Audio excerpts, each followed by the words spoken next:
Un hombre cruzó un retén policial en 1989 sin frenar, sin esconder nada y sin miedo.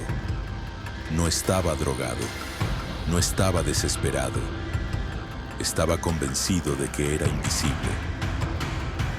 11 días después, ese acto llevó a la policía hasta un rancho en Matamoros, donde no encontraron solo droga, sino un caldero lleno de sangre humana, restos mutilados y evidencia de sacrificios.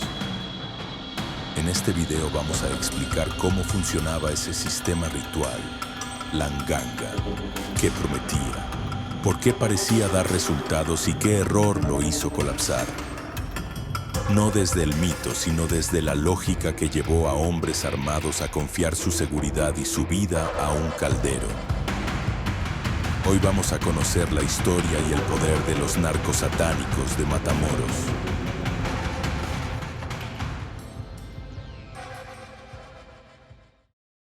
Este es el canal del brujo Efraín Balak. Les doy la bienvenida. Aquí exploramos el lado arcano de la historia, la filosofía y la brujería. El índice, como siempre, está en la descripción de este video. Cuando el comandante Juan Benítez Ayala cruzó el perímetro del rancho Santa Elena, el 11 de abril de 1989, no fue el sonido de un disparo lo que anunció el horror. Fue el aire. Un golpe seco al pecho, espeso, casi visible. Sangre coagulada, humo de puros y azufre formaban una masa irrespirable. Un olor que no se huele, se reconoce. Los agentes federales avanzaban convencidos de que encontrarían un enclave del narcotráfico, armas, rutas, dinero. Nada los preparó para lo que ocurrió al abrir las puertas de un cobertizo de madera perdido en el polvo. Allí no había estrategia criminal ni logística militar. Allí encontraron uno de los rituales más poderosos del Palo Mayombe. Frente a ellos estaba la nganga de Adolfo de Jesús Constanzo. En ese instante quedó claro que ya no estaban ante un delito, sino ante una frontera rota entre la violencia humana y algo que reclamaba obediencia desde otro mundo. Lo que encontraron allí técnicamente fue litros de sangre seca y fresca, un cerebro humano flotando, patas de gallina, monedas, herraduras, cabezas de cabra.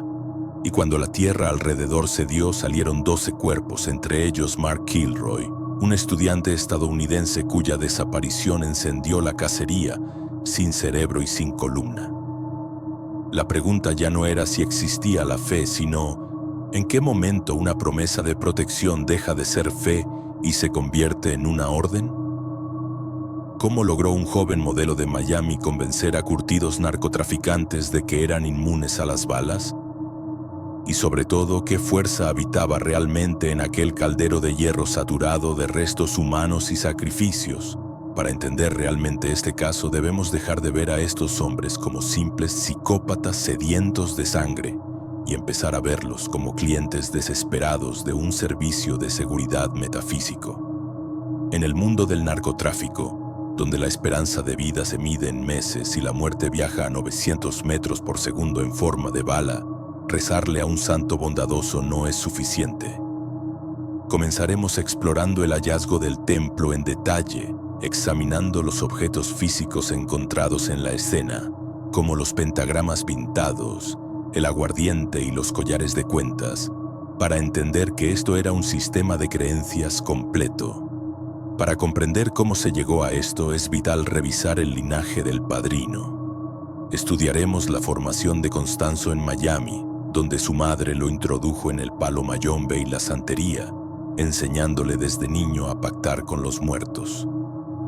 Esto nos llevará a analizar el sincretismo de sombras que caracterizó al grupo, una mezcla técnica donde fusionaron la estructura del Palo Mayombe con la devoción a los orishas de la santería e incluso incorporaron rituales de extracción de corazón inspirados en las prácticas guerreras aztecas y una veneración temprana a la Santa Muerte, creando así un híbrido teológico diseñado para la guerra. Entraremos después en la parte más técnica y práctica de la brujería, explicando la anatomía de la nganga. Para quien no lo sepa, una nganga o prenda no es solo una olla, es un receptáculo que funciona como un motor espiritual. explicaremos cómo se fundamenta utilizando tierra de cementerio y un hueso humano específico llamado criyumba, que sirve para anclar el espíritu de un difunto y obligarlo a trabajar para el brujo. Veremos también las recetas de poder que utilizaban, específicamente el infame brebaje de invisibilidad. Analizaremos por qué utilizaban cerebros humanos en esta mezcla, bajo la creencia de magia simpática de que consumir el órgano del pensamiento nublaba la percepción de sus enemigos, una práctica que tiene antecedentes históricos en textos de magia negra medieval como el Grimorium Verum del siglo XVIII, donde ya se hablaba sobre rituales de invisibilidad usando partes de difuntos. Sin embargo, el manejo de estas energías conlleva peligros y riesgos espirituales inmensos. Hablaremos de cómo el trato con entidades de bajo astral o demoníacas genera una deuda energética que crece como una adicción. El espíritu exige cada vez sacrificios mayores, pasando de animales a seres humanos, hasta que el pacto se vuelve insostenible. Esta dinámica creó en los miembros del culto una fe ciega, ilustrada perfectamente en anécdotas reales como la detención de integrantes que condujeron su vehículo directamente frente a la policía, convencidos de que eran literalmente invisibles gracias a los rituales, demostrando cómo la sugestión mágica puede anular el sentido de supervivencia. Finalmente, narraremos el fin del brujo, detallando la caída del imperio de Constanzo en un departamento de la Ciudad de México y su decisión final ante el cerco policial. Cerraremos analizando el legado de Matamoros, observando cómo estas prácticas no desaparecieron con él, sino que mutaron y persisten en los altares modernos del crimen organizado, desde los rituales de iniciación de carteles como los caballeros templarios, hasta la devoción extrema que vemos hoy en día. Prepárense para entender la mecánica oculta detrás de la historia criminal más oscura de México. Comencemos.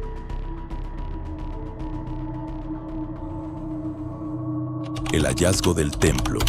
Cuando la realidad superó a la ficción, analicemos el colapso del imperio de Adolfo de Jesús Constanzo, no como un fallo místico, sino como un choque frontal contra la física.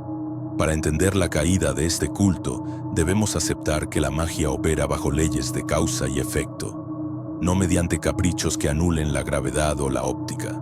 El principio del fin no ocurrió en un duelo ceremonial bajo la luna, sino a través de un error mundano. El 1 de abril de 1989, Serafín Hernández García, sobrino de los líderes locales y miembro del Círculo Interno, cruzó un control policial en Matamoros sin detenerse.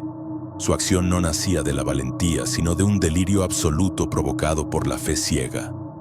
Constanzo les había administrado un preparo, una poción ritual de protección, que supuestamente desviaba la mirada de la ley. Sin embargo, Serafín confundió el concepto esotérico de invisibilidad, entendido como camuflaje o discreción, con la transparencia literal de la materia. Al ser detenido, su comportamiento heló la sangre de los oficiales. No mostró nerviosismo ni remordimiento, hablando con naturalidad sobre el rancho y las labores de mantenimiento espiritual que allí realizaban. Para Serafín y el resto del culto, el asesinato y el narcotráfico no eran crímenes, sino logística necesaria para mantener su protección activa. Esta confesión accidental guió al comandante Juan Benítez Ayala hasta las puertas del rancho Santa Elena el 11 de abril de 1989. Lo que la policía encontró no fue una fortaleza militarizada, sino una calma antinatural sostenida por la desconexión psíquica de sus habitantes. Como señala el periodista Edward Humes en su análisis del caso, Constanzo había reescrito la psique de sus seguidores hasta anular la lógica común, convenciéndolos de que el padrino llegaría para revertir la realidad con un simple gesto. Al inspeccionar la propiedad, los agentes encontraron toneladas de marihuana, sí, pero eso pasó rápidamente a un segundo plano cuando el viento cambió de dirección. Un olor indescriptible los golpeó de lleno. No era solo el hedor de la falta de higiene, era una mezcla densa y pesada de sangre coagulada, carne en descomposición, humo de puros y azufre.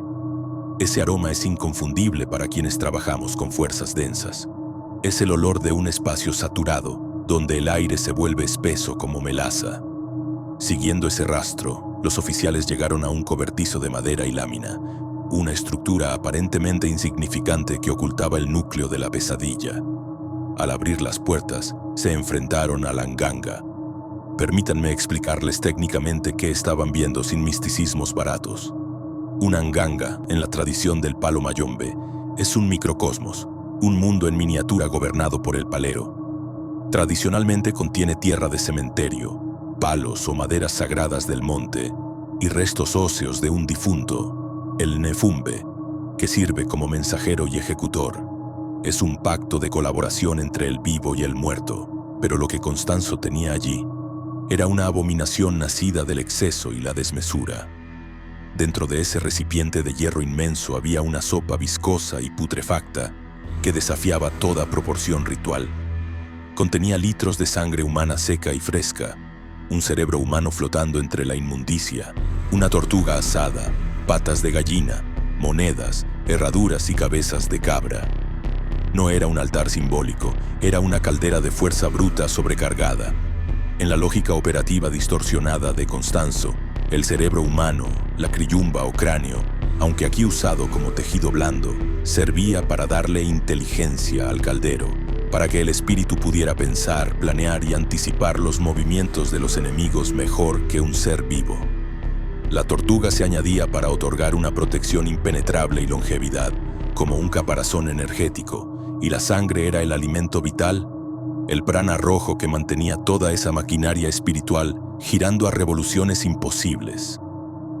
Volviendo al rancho, la escena se volvió aún más macabra cuando los agentes, incrédulos ante lo que veían, obligaron a los detenidos a explicar el propósito de esos objetos. Con total frialdad, los cultistas señalaron que la fuerza del padrino residía allí, pero la verdadera magnitud del horror, el momento en que la realidad superó cualquier guión de cine, se reveló cuando comenzaron a excavar. La tierra alrededor del cobertizo estaba blanda, removida recientemente, como si la tierra misma estuviera empachada. Uno a uno, comenzaron a desenterrar los cuerpos. Aparecieron 12 cadáveres mutilados, y entre ellos estaba Mark Kilroy, el estudiante estadounidense cuya desaparición había iniciado esta cacería internacional. El estado del cuerpo de Kilroy confirmaba la naturaleza puramente utilitaria del crimen. Le faltaba el cerebro que había sido añadido al caldero como si fuera un ingrediente de cocina. Y le habían extirpado la columna vertebral. ¿Para qué querrían una columna vertebral? En la brujería oscura, los huesos de la espalda se utilizan a menudo para confeccionar collares de poder o empuñaduras de bastones rituales bajo la creencia de que así el brujo se apropia de la fortaleza, la verticalidad y la estructura de la víctima. Constanzo no asesinaba por placer sádico, o al menos no solo por eso. Asesinaba para cosechar materiales de alta calidad para sus rituales. Veía a las personas como recursos. Sin embargo, olvidó una ley universal, el equilibrio. Al acumular tanta energía de muerte y dolor en un solo punto geográfico, creó un faro, un nexo que terminó atrayendo la atención de 2 naciones. Es lo que llamamos un egregor o forma de pensamiento colectivo. La presión psíquica de miles de personas buscando a Kilroy pesó más que cualquier caldero. Ese día, en el rancho Santa Elena, el velo se rompió y el mundo moderno se vio obligado a reconocer que las viejas prácticas de sangre, lejos de ser cuentos de abuelas, se habían industrializado en la oscuridad.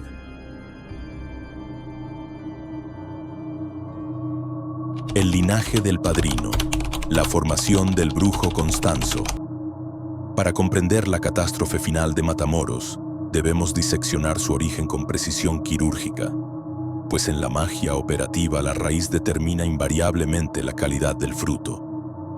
Adolfo de Jesús Constanzo no surgió de la nada en el desierto mexicano. Fue forjado a fuego lento en las calles de Miami bajo la tutela de una arquitecta implacable, su madre, Delia Aurora González. No hablamos de una figura materna convencional, sino de una sacerdotisa de alto nivel en las tradiciones afrocubanas que entendía la brujería como una herramienta de supervivencia pura.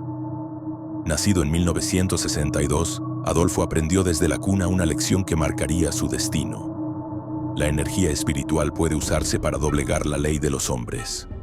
En su hogar, lo sagrado y lo criminal no eran opuestos, sino el mismo campo de batalla donde los rituales protegían sus actividades ilícitas. Desde pequeño, Adolfo fue diagnosticado dentro de la lógica religiosa como un elegido, un niño con facultades psíquicas naturales que debían ser potenciadas.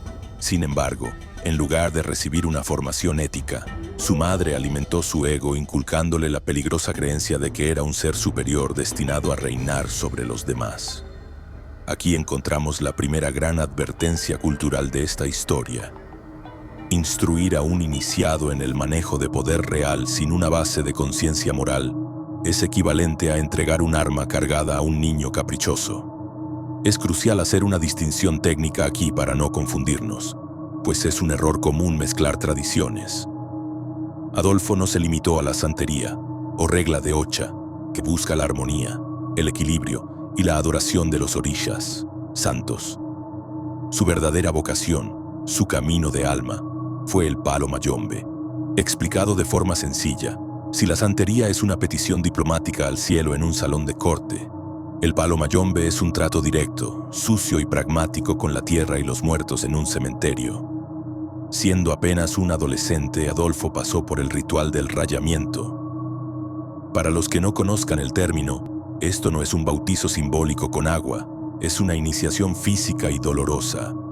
Se utiliza una navaja o cuchillo ritual para hacer cortes reales, aunque superficiales, en la piel del pecho, la espalda y los costados del iniciado. El propósito es claro. La sangre es el sello del contrato. Al sangrar sobre la nganga, el caldero sagrado que contiene los secretos, el iniciado jura lealtad al muerto que habita en él, y a cambio, el muerto jura protegerlo. Es una simbiosis total, una fusión de voluntades. Su entrenamiento se perfeccionó en la pequeña Habana bajo una rama específica llamada Palo Quimbisa.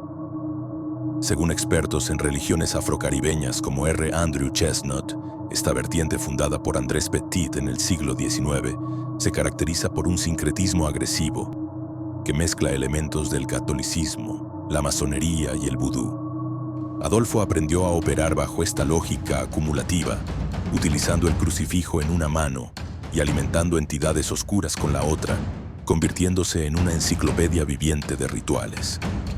Sabía técnicamente cómo arriar al muerto, enviar a la entidad a atacar un objetivo y cómo realizar despojos complejos, validando su competencia mediante resultados tangibles y no solo teóricos. En 1983, este joven elegido aterrizó en la Ciudad de México. No llegó con túnica de brujo ni aspecto amenazante, sino disfrazado de Leo, un modelo aspirante de ojos verdes y carisma magnético. El México de los años 80 era el caldo de cultivo perfecto para alguien con sus habilidades.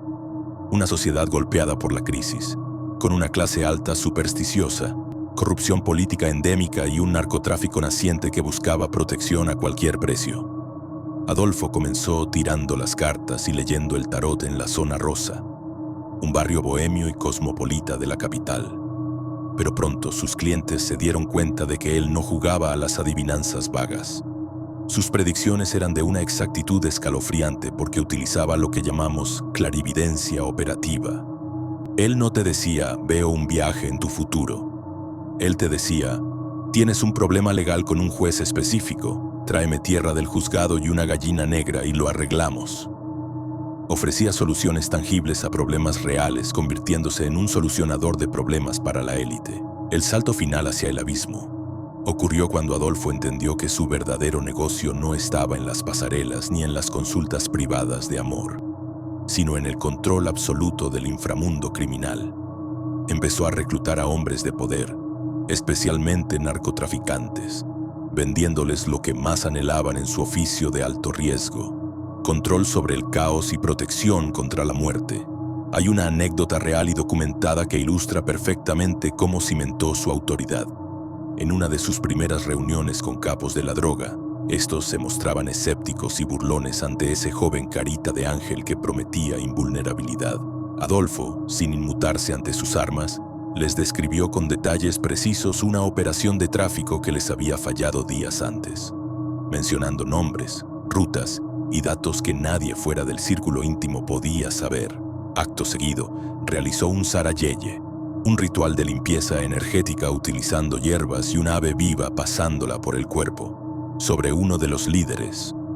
Al terminar, el hombre experimentó un alivio físico tan intenso y una claridad mental tan repentina que cayó de rodillas, abrumado por la sensación de poder. En ese preciso instante, Adolfo dejó de ser un simple brujo cubano para convertirse en el padrino.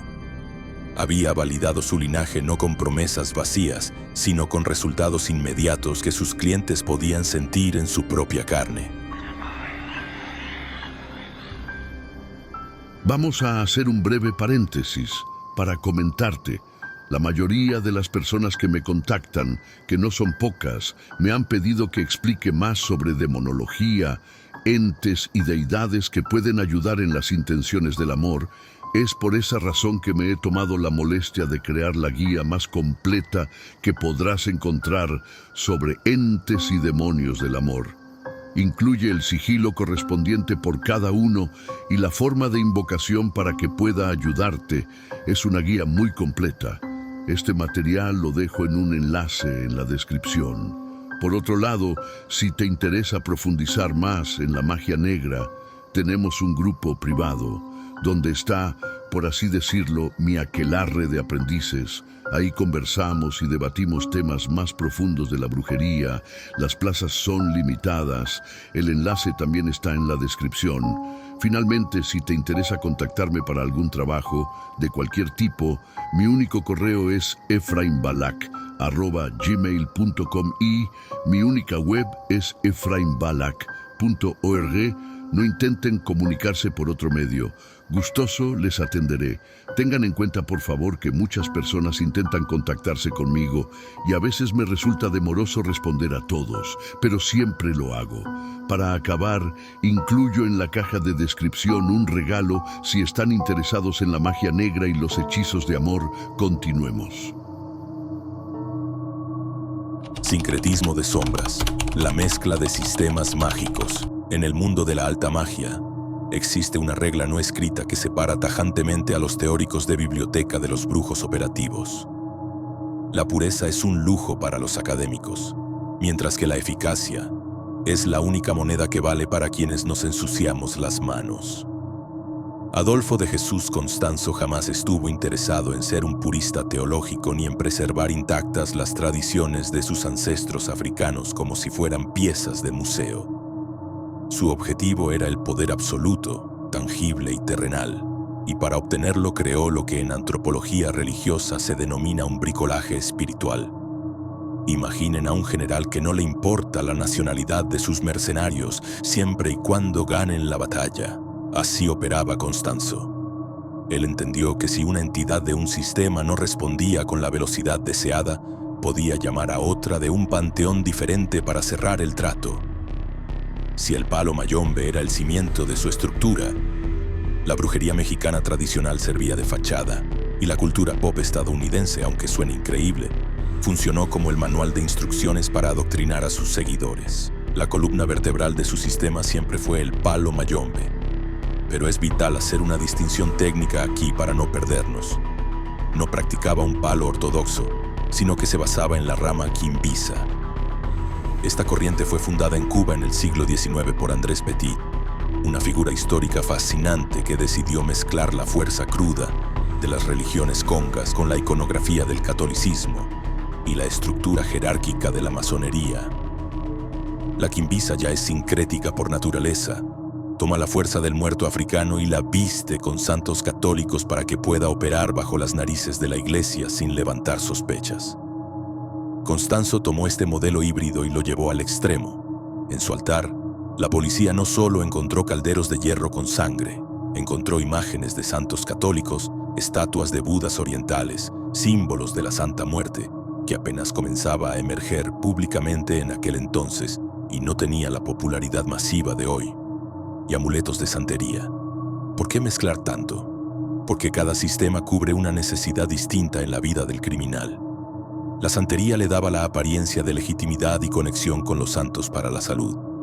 El palo mayombe le otorgaba la capacidad de ataque y defensa letal, y el catolicismo le proporcionaba el camuflaje social necesario en un país devoto como México. Según expertos en nuevos movimientos religiosos como el sociólogo Massimo Introvigne, esta ensalada de creencias permite al líder adaptar el dogma según la situación.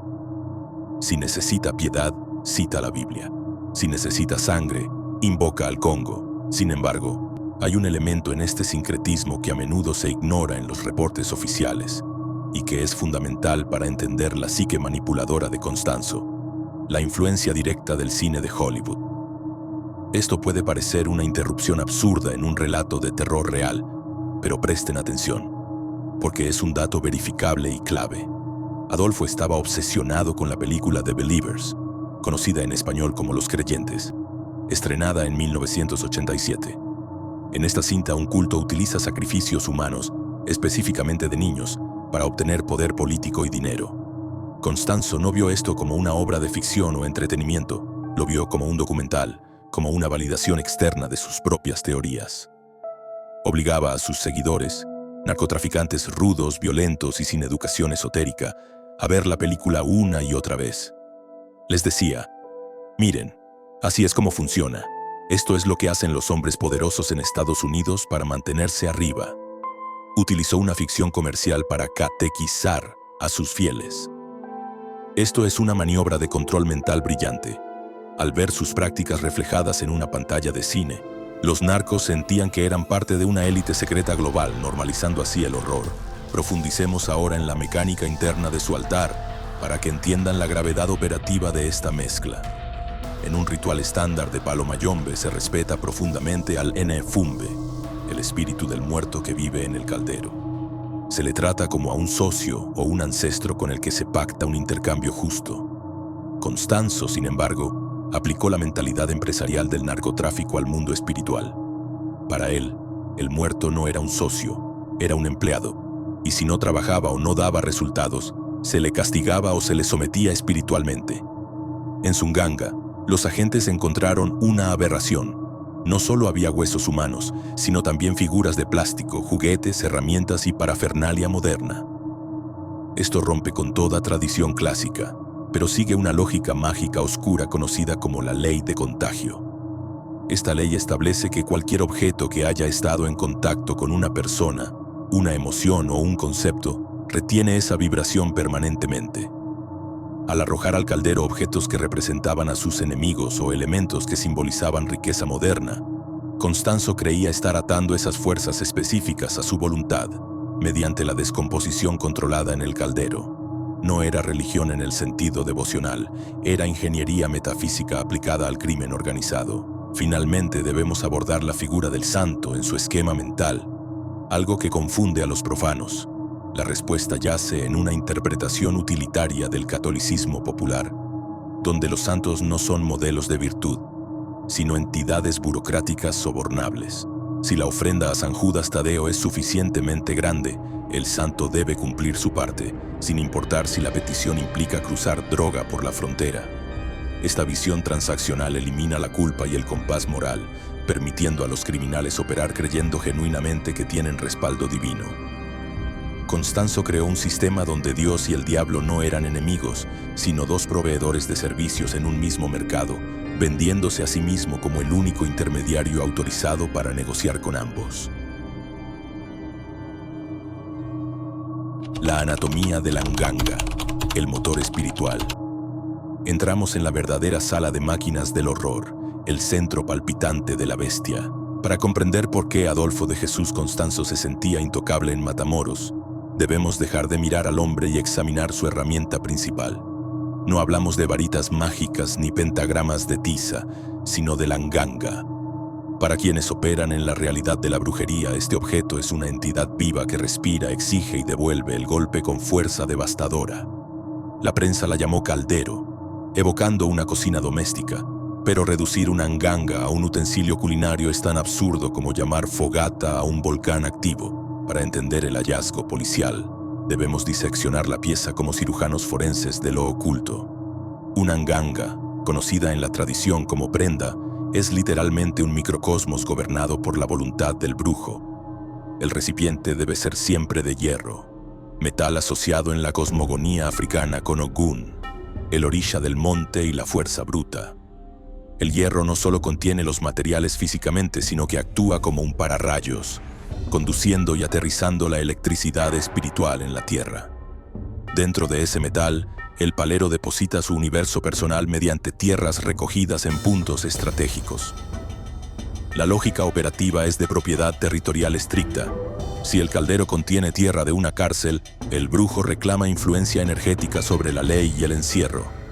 Si posee tierra de cementerio, mantiene un pie firme en la puerta de la muerte.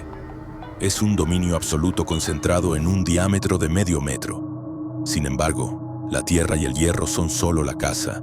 El inquilino es el Enfumbe, el espíritu del muerto. En la ortodoxia del palo mayombe, documentada por la investigadora Lidia Cabrera en su obra seminal El Monte, el brujo debe pactar con un difunto específico en el cementerio. Se toman los huesos, preferiblemente el cráneo o criyumba, para que funcionen como anclas físicas que impiden al espíritu disolverse en la nada.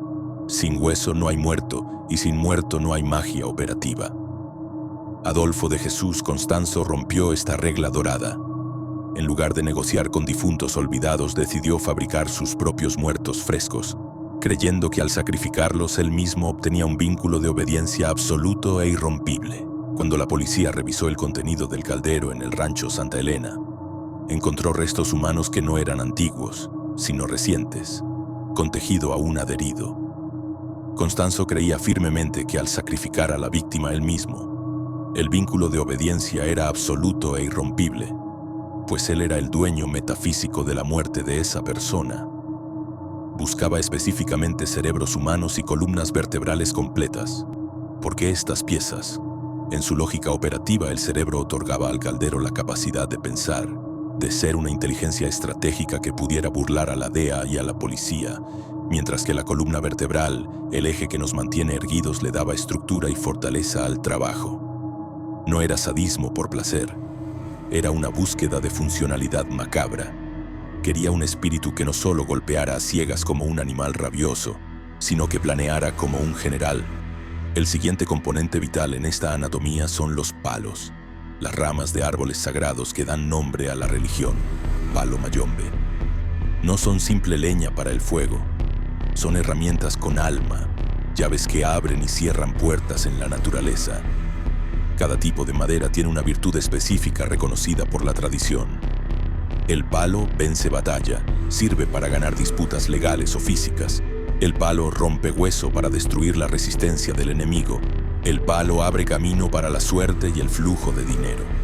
Al colocar estos palos en posición vertical dentro del caldero, el brujo está plantando simbólicamente un bosque espiritual que le defiende. Es una empalizada, un muro de contención hecho de naturaleza muerta pero activa. Constanzo saturó su nganga con las maderas más agresivas del monte, convirtiéndola en una fortaleza erizada de lanzas metafísicas listas para atacar a cualquiera que se acercara. Pero un motor, por muy bien construido que esté, no funciona sin combustible. Y el combustible en esta tradición es la menga, la sangre. Si te interesa el lado práctico de la protección energética, estamos abriendo el área de miembros del canal. Allí explicamos rituales claros y reales, técnicas de adivinación y consejos aplicables al día a día, sin ser practicante activo. Por ejemplo, cuándo evitar recoger alfileres en el camino y cuándo sí conviene. Puedes unirte con el botón Unirme y acceder a videos privados adicionales donde profundizamos en cómo mantener tu casa limpia de estas densidades.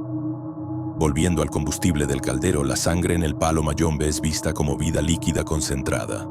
Normalmente se alimenta al fundamento con sangre de animales como gallos, chivos o tortugas, dependiendo de lo que se quiera lograr. Es un intercambio de vitalidad, la vida del animal para fortalecer la acción del espíritu.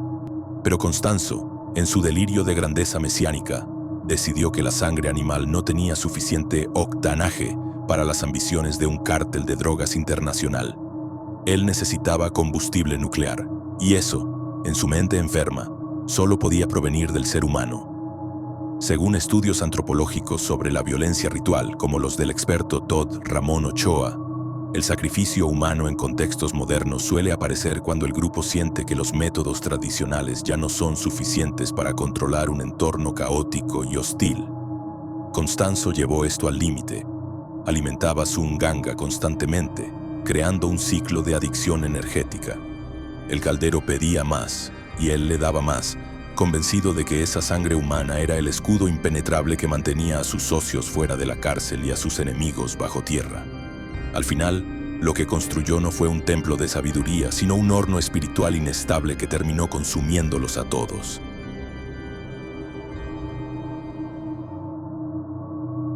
Recetas de poder, invisibilidad y blindaje.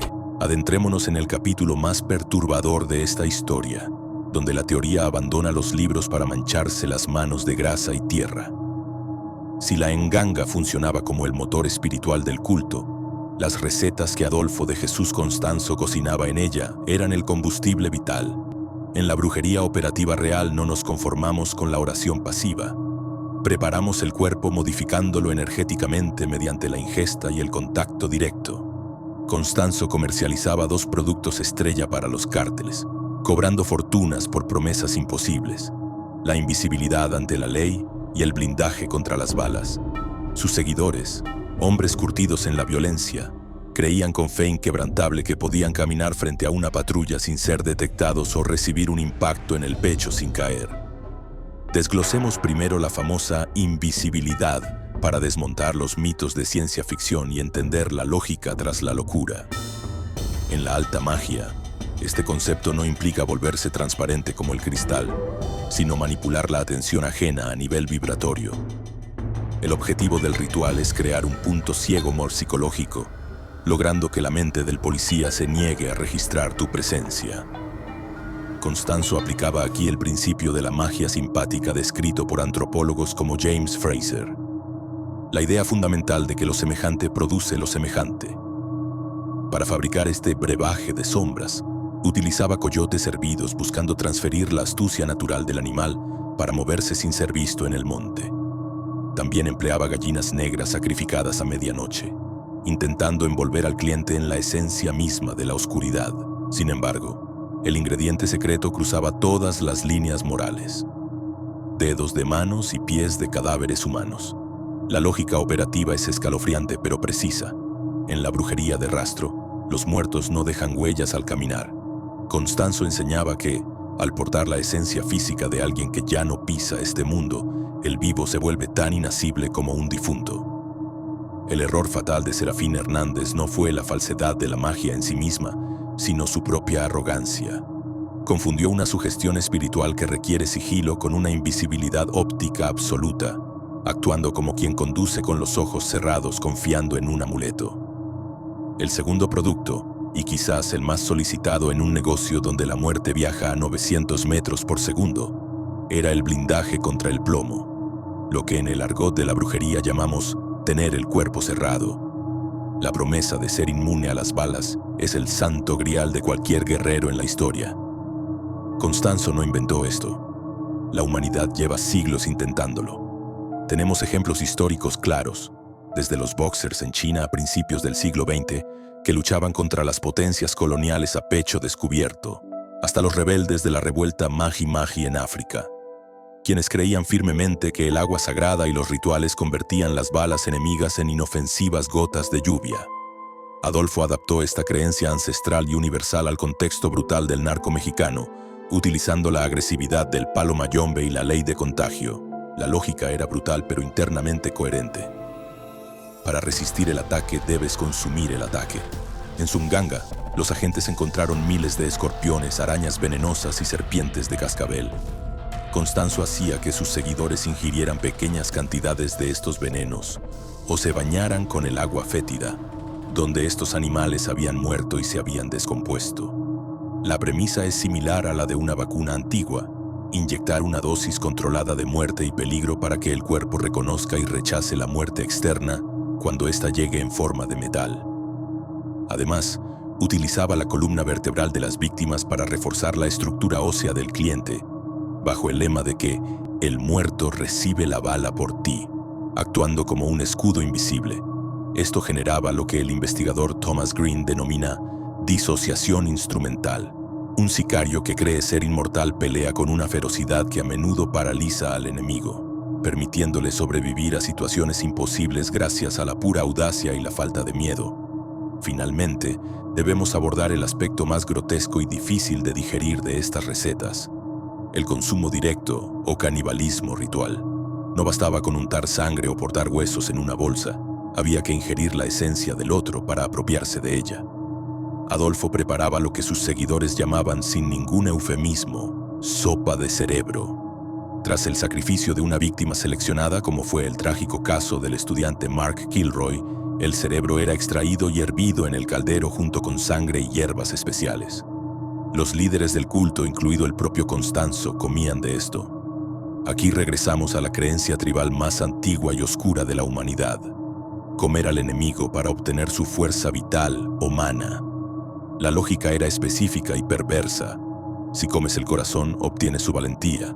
Si comes el cerebro, obtienes su inteligencia y sus habilidades. Constanzo les vendió la idea de que, al consumir el cerebro de un estudiante universitario estadounidense inteligente y capaz, sus sicarios, muchos de los cuales eran analfabetos funcionales o tenían una educación muy básica, adquirirían mágicamente la astucia necesaria para comprender y evadir a las autoridades gringas y a la DEA.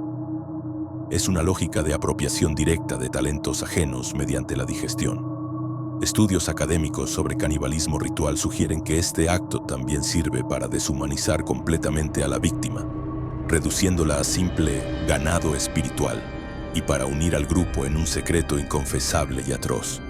Una vez que has comido carne humana con tus hermanos de culto, no hay vuelta atrás posible. El pacto de sangre se sella, eliminando cualquier rastro de humanidad y empatía que pudiera quedar en ellos, convirtiéndolos en depredadores perfectos. Tengo que recordarte que si necesitas contactarme por algún motivo, solamente tengo un correo y una web oficial. No hagas caso a ningún otro, por favor. Asimismo, ten en cuenta que la guía definitiva de los entes para el amor, el enlace a nuestro canal de aprendizaje y el regalo que les prometí está en la caja de descripción. Peligros y riesgos espirituales cuando el pacto se rompe. Llegamos al punto de inflexión definitivo de esta historia, el momento exacto donde la factura espiritual se cobra con la propia existencia. En el oficio serio de la brujería existe una ley inmutable que Adolfo de Jesús Constanzo decidió ignorar, cegado por su arrogancia. La magia no es un regalo gratuito, sino un préstamo con intereses compuestos muy altos. Todo lo que pides al otro lado genera un vacío, un desequilibrio en la balanza universal que la naturaleza busca rellenar violentamente. A este fenómeno lo denominamos técnicamente efecto de rebote o backlash. Cuando el pacto se rompe, las entidades que antes servían como guardianes no desaparecen. Se dan la vuelta para atacar al operador con una ferocidad que supera cualquier amenaza física. Para entender la caída de Constanzo, debemos dejar de pensar en mala suerte y visualizar una mecánica de fluidos espirituales. Imaginemos su enganga no como un altar estático, sino como una caldera industrial bajo presión máxima. Durante años, Adolfo acumuló una cantidad obscena de energía de muerte y dolor tras ese muro de contención. Mientras la estructura aguantara, él tenía acceso a un caudal de poder casi ilimitado, pero cometió el error fatal del novato con ínfulas de Dios: sobrecargó el sistema. Al alimentar el caldero con sacrificios constantes y brutales, generó una presión interna que ninguna estructura esotérica puede contener indefinidamente. En la tradición del palo mayombe, se advierte que los nefumbes, los muertos esclavizados, tienen un límite de tolerancia. Si se les trata como máquinas desechables y no como aliados, eventualmente buscan su liberación destruyendo al amo que los ata. El primer síntoma clínico del colapso fue la aparición de la ceguera espiritual. La invisibilidad ritual que protegía al grupo funcionaba tapando los ojos de la policía, pero al corromperse el pacto por exceso, la polaridad de la energía se invirtió. Los espíritus dejaron de cegar a la ley y comenzaron a cegar al brujo. Constanzo, que se jactaba de ser un vidente infalible capaz de anticipar a la DEA, de repente perdió su agudeza. No vio venir el error absurdo de sus subordinados ni olió el peligro acercándose. Es la trampa fáustica clásica. El poder otorgado es el mismo que pone una venda sobre los ojos ante la destrucción inminente. Tras la huida precipitada de Matamoros, El grupo se refugió en un departamento en la Ciudad de México, ubicado en la calle Río Sena. Aquí es donde vemos la manifestación física del infierno en la tierra. Ya no había fiestas, ni dinero fluyendo fácil, ni esa sensación de invencibilidad que los caracterizaba. El ambiente se volvió tóxico y pesado, como si el aire estuviera hecho de plomo. Los miembros del culto reportaban sentir presencias extrañas en las habitaciones, sombras que se movían solas por los pasillos y un frío sepulcral que calaba los huesos y no se quitaba con ropa. La razón técnica de esto es fascinante y aterradora. La nganga, que había quedado atrás en el rancho, seguía conectada a ellos. Es vital entender esto. La distancia física no rompe el vínculo mágico. El caldero estaba siendo desmantelado por la policía, tocado por manos profanas de agentes federales que sacaban los huesos y vertían el contenido, y esa manipulación enviaba ondas de choque psíquico directamente a Constanzo y sus seguidores a cientos de kilómetros. Estaban sufriendo lo que llamamos repercusión simpática. Cada vez que un oficial movía un hueso en Matamoros, ellos sentían el temblor en la Ciudad de México, como si un hilo invisible estuviera tirando de sus entrañas. La desesperación de Constanzo en esos días finales confirma su colapso interno total. Empezó a lanzar fardos de billetes de dólares por la ventana del departamento hacia la calle, un acto delirante que la prensa interpretó simplemente como locura por estrés, pero que bajo la óptica ritual tiene un sentido diferente. Era un intento desesperado de pagar a los espíritus del aire, un soborno final al destino para que lo dejaran escapar del cerco. Pero el saldo espiritual estaba en rojo y los espíritus ya no aceptaban efectivo. Cuando la policía finalmente rodeó el edificio el 6 de mayo de 1989, Adolfo sabía con certeza absoluta que no había salida física posible. Y aquí ocurre el acto final del drama, un acto que muchos confunden con cobardía, pero que fue estrictamente una maniobra ritual de última hora.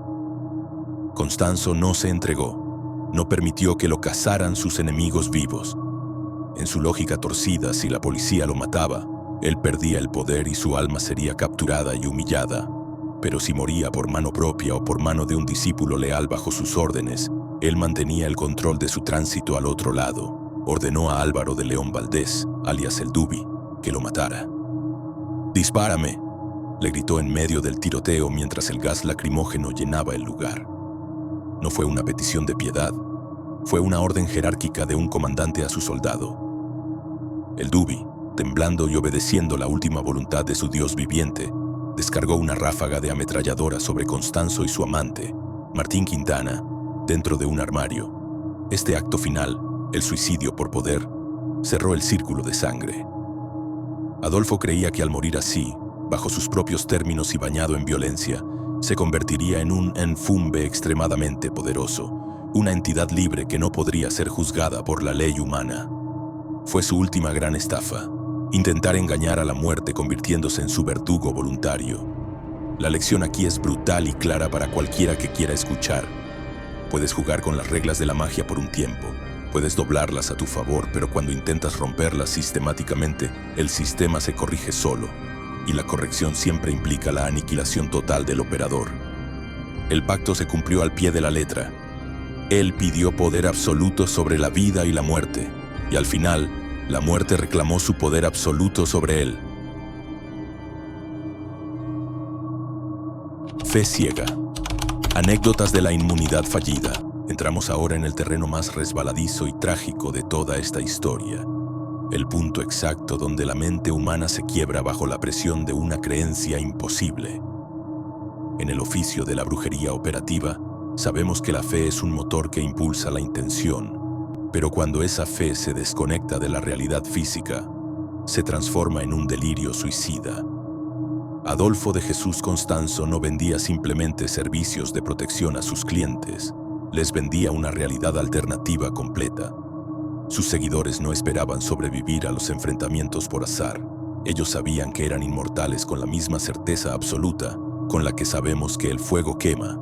Esta convicción, alimentada por rituales de sangre diarios y una manipulación psicológica experta, invirtió la lógica básica de la supervivencia, demostrando dolorosamente que la carne siempre es débil ante la velocidad del plomo.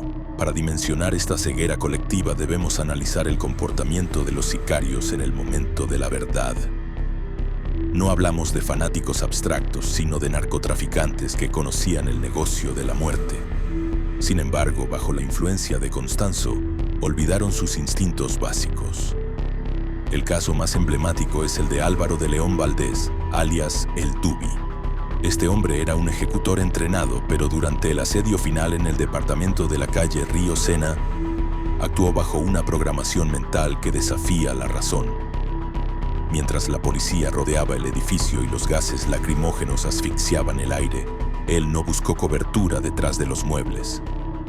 Se mantuvo en su posición disparando, convencido de que los proyectiles de los federales rebotarían en su pecho o se desviarían mágicamente antes de tocarlo. Según los reportes policiales y las confesiones posteriores, documentadas en libros de investigación criminal como Hell Ranch de Clifford Leyendecker, el Tubi estaba genuinamente sorprendido, casi ofendido, cuando vio caer a sus compañeros heridos o muertos. En su esquema mental, el pacto con la ganga era una ley física inquebrantable, tan sólida como la gravedad. Cuando Constanzo ordenó su propio asesinato y el de Martín Quintana, el Tubi lo ejecutó no solo por obediencia ciega, sino porque creía que era parte de un plan maestro de transmutación, una forma de escapar en espíritu ya que el cuerpo físico estaba temporalmente acorralado. Incluso después de ser detenido, esposado y presentado ante la prensa internacional, su fe no se derrumbó. Cuando los reporteros le preguntaron por qué la magia había fallado, él no dijo, "Nos engañaron". Dijo que ellos habían fallado al no alimentar correctamente al caldero, o que alguien había roto un tabú menor. Es lo que en psicología moderna se llama disonancia cognitiva, el estrés mental de sostener dos creencias contradictorias, pero en magia lo llamamos ceguera ritual. El practicante prefiere culparse a sí mismo antes que aceptar que su Dios es falso o impotente.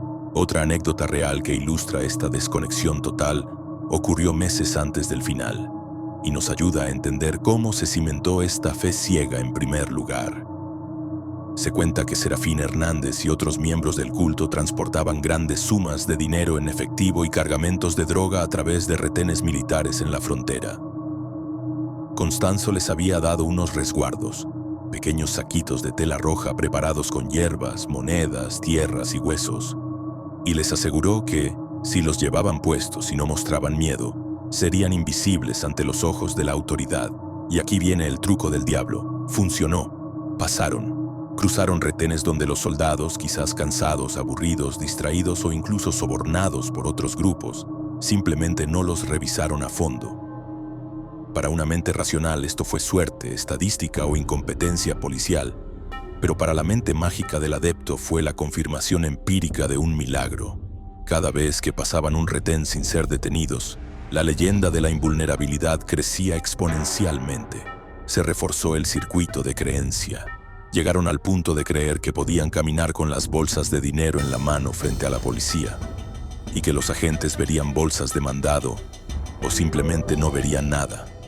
Esta anécdota es vital porque explica por qué, al final, nadie cuestionó a Constanzo. Si el padrino podía hacer invisible una tonelada de marihuana, ¿cómo no iba a poder detener una bala de 9 milímetros? La evidencia selectiva de sus éxitos pasados los cegó ante el peligro inminente de su fracaso futuro. Es fascinante y terrible notar que este fenómeno no es exclusivo de los narcos satánicos de Matamoros.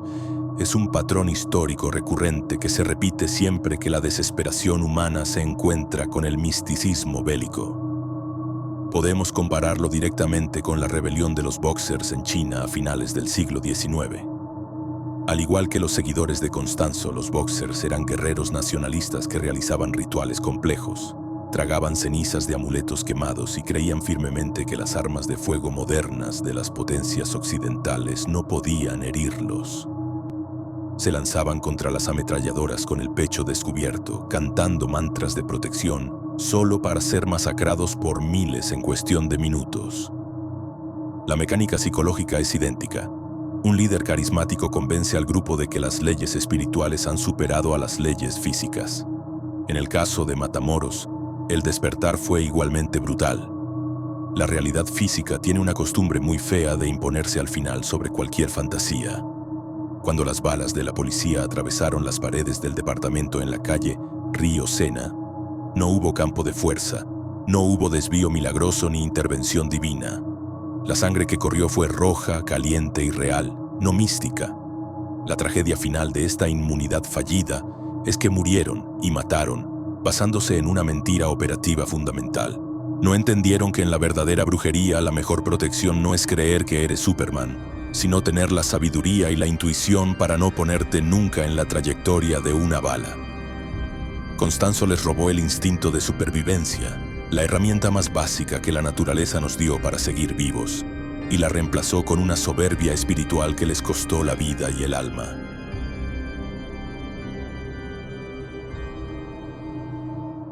El fin del brujo. La caída del imperio. Llegamos al desenlace inevitable. El momento exacto donde la gravedad espiritual aplastó al hombre que creía volar sobre las leyes humanas y divinas. En el estudio serio de la magia ritual sabemos que ningún operador puede mantener una zona de presión artificial indefinidamente sin consecuencias catastróficas. La caída de Adolfo de Jesús Constanzo no fue un accidente fortuito, sino el colapso estructural de un imperio construido sobre cimientos podridos. Tras huir de Matamoros, Constanzo cometió un error de cálculo fundamental al refugiarse en la Ciudad de México, creyendo que la densidad poblacional lo ocultaría. Olvidó una regla básica de nuestro oficio. Quien trabaja con tanta muerte lleva un rastro energético pegado al aura que brilla en la oscuridad. El escenario final de este drama fue un departamento en la calle Río Sena, irónicamente situado a pocas cuadras de la Embajada de Estados Unidos. No era un templo, sino una jaula de oro donde la atmósfera se volvió irrespirable. Según testimonios de sobrevivientes como Sara Aldrete, Adolfo se transformó de líder carismático en una bestia paranoica. Esto ilustra el fenómeno de la obsesión espiritual. Cuando las entidades alimentadas con sangre dejan de recibir su cuota, comienzan a devorar la mente del brujo para saciarse. Su videncia, antes usada para negocios millonarios, se convirtió en una puerta abierta al terror constante. El 6 de mayo de 1989, la realidad tocó a la puerta, y lo hizo de la forma más banal posible. La policía no llegó allí gracias a un gran trabajo de inteligencia sobre el culto ni por detección mágica, sino por una casualidad mundana relacionada con un vehículo mal estacionado y una disputa vecinal irrelevante.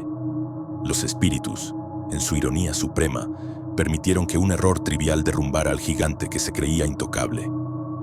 Al verse rodeado por los agentes, Constanzo reaccionó con una lógica ritual desesperada que la prensa sensacionalista calificó de locura, pero que tiene todo el sentido del mundo para un iniciado. Empezó a arrojar fardos de dólares y monedas de oro puro por la ventana hacia la calle. Analicémoslo bajo la óptica mágica. En la santería y el palo mayombe, tirar dinero a la calle es una forma de Evo, un sacrificio o limpieza, de emergencia para abrir los caminos, confundir a los perseguidores y distraer a las fuerzas negativas que se ciernen sobre uno. Adolfo estaba intentando comprar su escape espiritual, sobornando al destino en el último segundo con riquezas materiales. Pero como ya hemos establecido, su cuenta estaba sobregirada. El dinero físico no tiene valor alguno cuando la deuda es de sangre. El tiroteo que siguió fue intenso, con el sonido de los disparos rebotando en los edificios aledaños.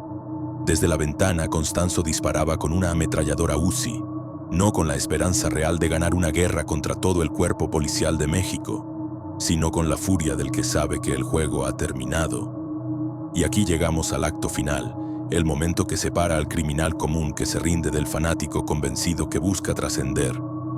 Al darse cuenta de que no saldría vivo de ese departamento, Adolfo no contempló la rendición ni por un segundo.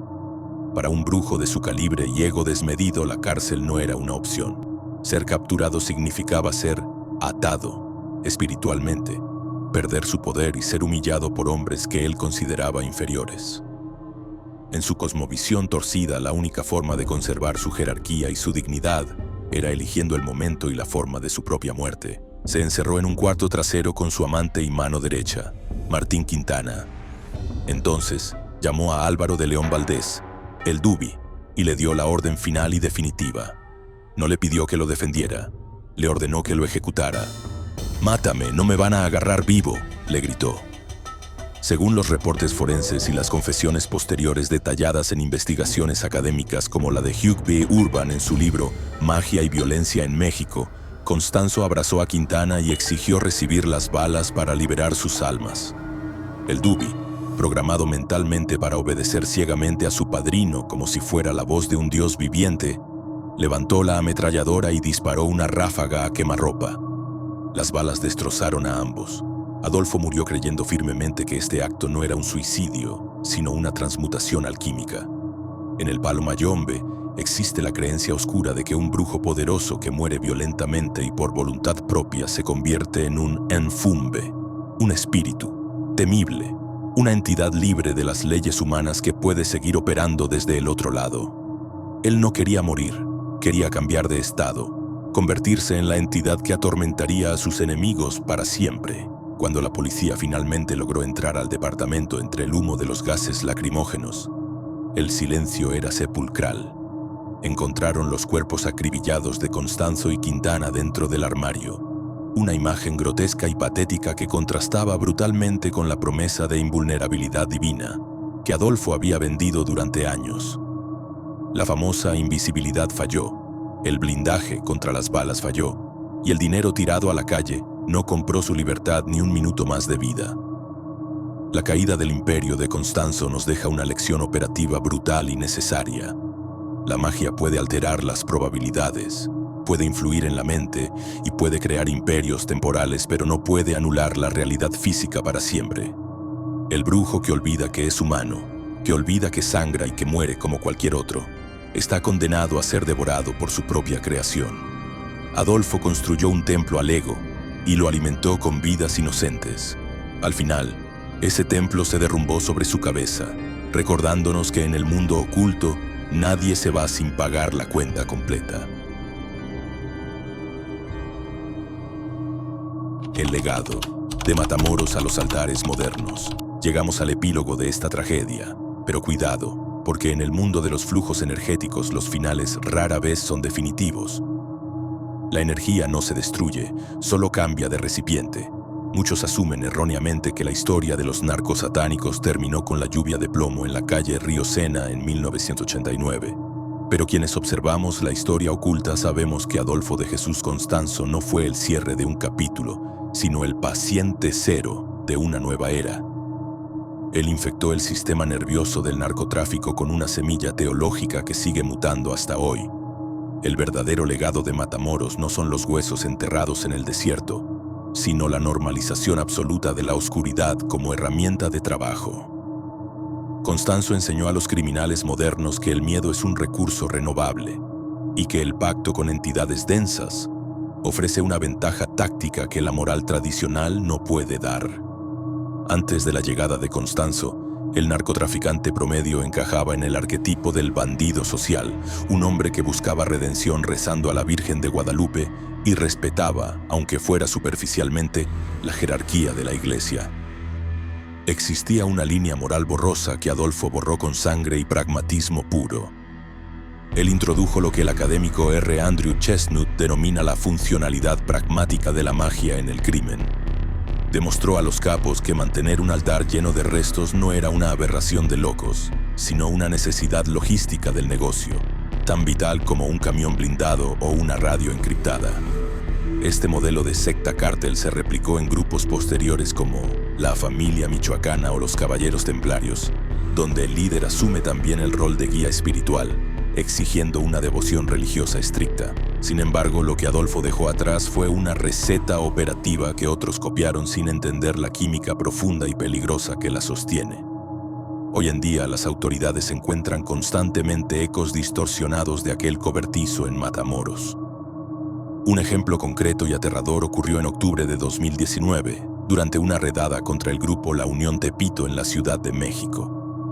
La policía halló un altar grotesco que mezclaba santería, máscaras de demonios y docenas de cráneos humanos apilados, replicando la estética del padrino. Esto demuestra que la doctrina de que el muerto protege se ha estandarizado en el bajo mundo. La gran diferencia radica en la competencia. mientras Constanzo poseía un conocimiento técnico real, aunque perverso, del palo mayombe. Sus imitadores modernos son a menudo bricolajeros del terror, que mezclan símbolos al azar, creando un caos energético aún más inestable. Es vital, como investigador, realizar aquí una distinción técnica para no caer en la ignorancia. El palo mayombe es una tradición ancestral de resistencia y conexión con la naturaleza, no un manual para asesinos seriales.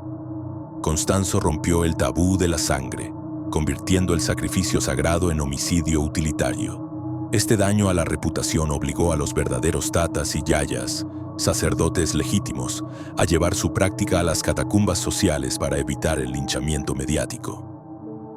El pánico generado en 1989 persiste, provocando que la prensa sensacionalista grite «narcosatánicos» ante cualquier hallazgo ritual, reviviendo injustamente el fantasma de Constanzo sobre los practicantes honestos. Finalmente, debemos abordar cómo el vacío dejado por la caída de Constanzo fue llenado por nuevas figuras y prácticas más eficientes. Aunque Adolfo trabajaba principalmente con el palo mayombe, su mentalidad transaccional allanó el camino para el auge masivo del culto a la Santa Muerte en su vertiente más dura dentro del crimen organizado.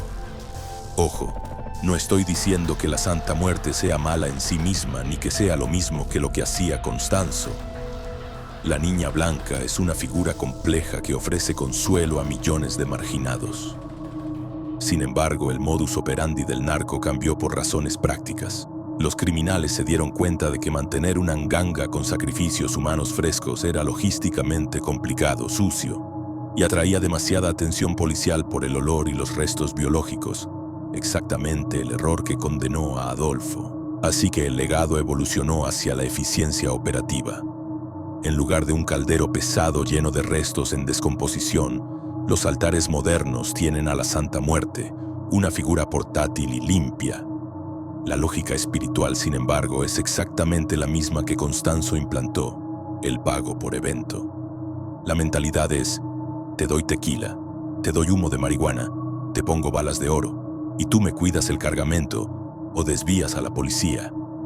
Adolfo validó culturalmente la idea de que se puede negociar con la divinidad para cometer crímenes impunemente. Antes de él, pedirle a Dios que te ayudara a matar a un rival era una contradicción teológica que causaba conflicto interno. Después de él, pedirle a una entidad oscura que te ayude a eliminar a un enemigo es un simple trámite burocrático espiritual. Ese es su verdadero y oscuro triunfo. Secularizó el mal, le quitó el peso de la condena eterna y lo convirtió en un servicio más del mercado negro. Hoy, cada vez que un sicario besa un escapulario o una bala antes de jalar el gatillo, el fantasma de Matamoros asiente desde las sombras, sabiendo que su escuela de pensamiento sigue abierta y con las aulas llenas. No olvides que este es el canal de Efraín Balak. Si necesitas contactarte por algún motivo, puedes hacerlo a través del correo efrainbalak@gmail.com o a través de los medios indicados en la caja de descripción o en la web oficial efrainbalak.org. Por favor, no vayas a contactar a través de ningún otro medio. Hay muchos suplantadores, hay que cuidarse de ellos. Finalmente, si quieres dar un paso más en la brujería, nos vemos en el grupo privado para conversar mejor. El enlace también está en la descripción. Hasta el siguiente video, mucha suerte.